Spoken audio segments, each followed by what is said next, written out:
архиа ингээ онгорхоо орхичдээ шүү дээ. Залахгүй. Тэгж айгу үнэртэй байгаа. Тэгэнгүүт хээр хөдөө ч юм уу те. Одоо янз ялангуяа ингээд ийм өөрийн гэр биш газараа одоо баар сав юу гэдэг те. Онгорхоо ингээд юм ингээ уугаад айгу муу. Янз зигнэр тэр ууж байгаа юм чи орж байгаа. Хуваалцж байгаа.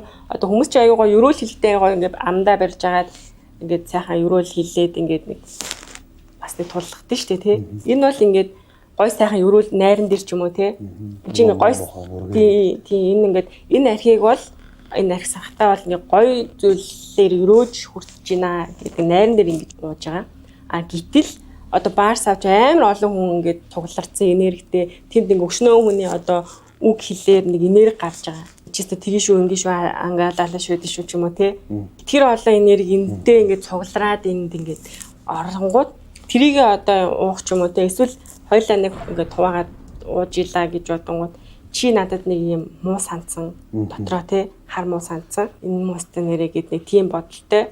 А тэгээд энэ ч дууж байгаа юмдаа ч гэсэн ингээд нэг юм бодоол уугаад байгаа штэ тий. Гэтэл тэр ч гэсэн одоо нэг юм дэв орчин. Донгорхоо ясна архитэй хүн хам дууж байгаа хүний санаа сэтгэл энерги бай газрын энерги одоо нөлөөлдөг гэсэн. Тэгэхээр ингээд одоо архины юугаа таглах ч юм уу тий дэвдэхгүй тул тэгээд ингээд тэр юма архиа ингээд хуваагаад хүртчихээр одоо архины дэв гэж болно. Инхээр яах вэ гэхээр дэв гэдэг нь дэвтэж шингээд одоо нэвчих гэж ойлгоно гэсэн үг байхгүй юу? Тэгэхээр одоо тэр муухай архитай энэ айн хүчтэй энергийг бараг нэг шившдэг шиг маад уучж байгаа гэсэн үг байхгүй юу?